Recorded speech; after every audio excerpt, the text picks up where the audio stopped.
Welcome back to Grammar Grade 10. This is Unit 1, Lesson 10, and today we meet one of the smallest parts of speech, and one of the busiest, the preposition. These are little words like under, before, and because of. They look like nothing at all, yet they carry an enormous amount of meaning, because they tell us how one thing stands in relation to another. By the end of this lesson, you'll be able to find any preposition, name its object, and mark off the phrase it builds. Let's get started. So what exactly is a preposition? A preposition is a word that shows the relationship of a noun or a pronoun to some other word in the sentence. Watch it happen. The kite sailed above the rooftops. The kite is the thing doing the action. Sailed is the action itself. And then comes above. That little word is our preposition. Right behind it sits the rooftops, the noun that the preposition points to. Now look at the arrow. Above reaches back and ties the rooftops to sailed. It tells us exactly where the sailing happened. That connection is the entire job. A preposition is, at heart, a relationship word. Here's the thing. A preposition almost never travels alone. It drags a little group of words along with it, and that group has a name, the prepositional phrase. Take this sentence. We rested under the old stone bridge. We rested tells us what happened. Then under, there's our preposition. And the noun bridge is the object of the preposition. That is simply the word the preposition points to. Now notice the small words the, old, and stone. They describe the object, so they write along inside the phrase too. Put it all together and you get a tidy formula. A prepositional phrase equals the preposition plus its object plus any modifiers of that object. Prepositions are what we call a closed club. There aren't many of them, and new ones almost never join, so it really does pay to know them by sight. Here's a first batch. About, above, across, after, against, along, among, around. And another. At, before, behind, below, beneath, beside, between, beyond. Keep going.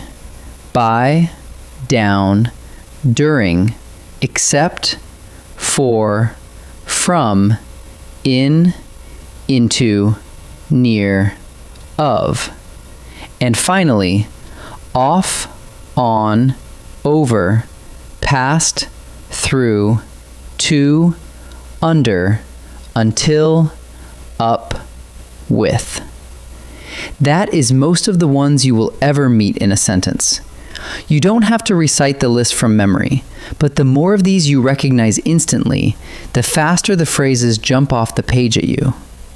Some prepositions arrive in more than one word, and those are called compound prepositions. According to, because of, instead of. Each of those is 2 or 3 words doing the work of a single preposition. And there are plenty more.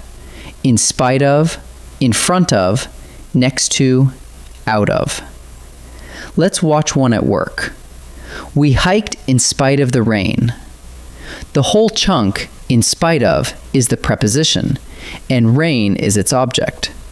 So don't let the extra words fool you. Several words can still add up to one preposition. Now here's the part that trips people up, so let's slow down.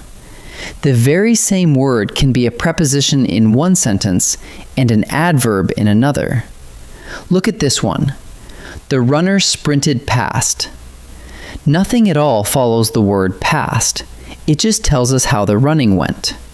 With no noun behind it, past has no object, and so here past is an adverb. But now watch this. The runner sprinted past the finish line. This time, past is followed by a noun, the finish line, and that noun is its object. Because it has an object, past is a preposition here. So the whole test is a single question. Does the word have an object? No object, and it's an adverb. An object, and it's a preposition. A single sentence can easily hold more than one prepositional phrase, so let's practice pulling them apart. Here's our sentence. After the long rehearsal, we walked through the quiet park. Start at the front. After is a preposition, and its object is rehearsal. So after the long rehearsal is our first phrase, and it tells us when. Now keep reading. Through is also a preposition, and its object is park.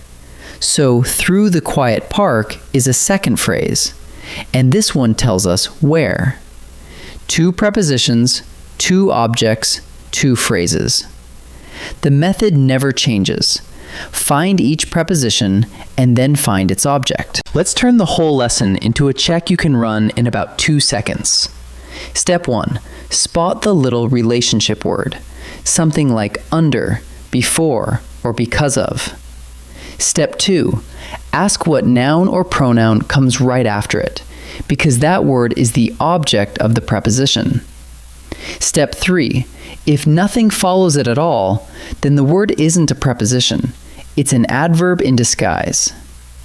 And once you've found the preposition and its object, remember the shape of the whole unit. Preposition plus object plus any modifiers. That is your prepositional phrase. Shall we try a few together?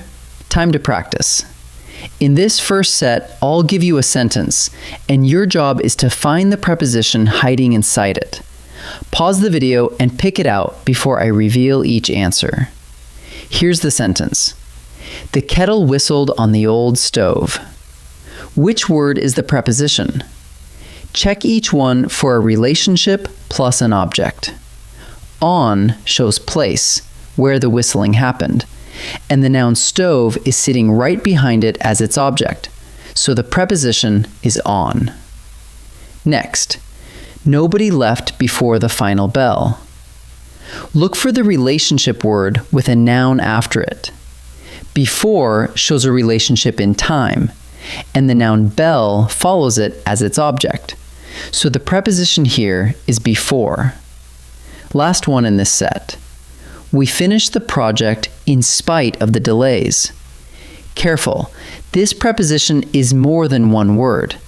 In spite of is a compound preposition, and its object is delays. So the answer is in spite of.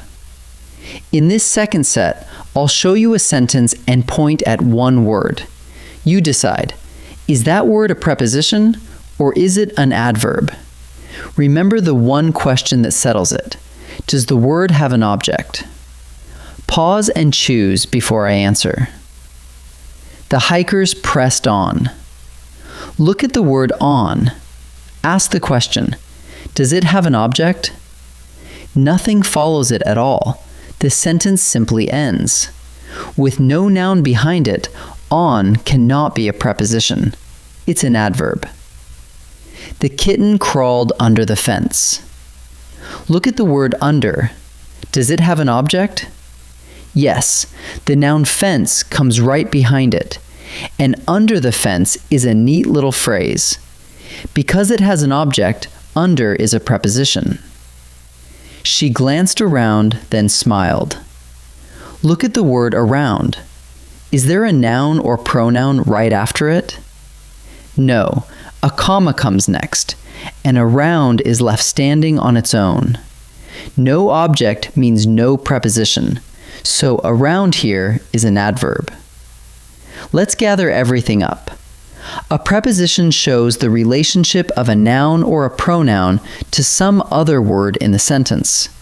Words like above, before, and the compound ones like because of.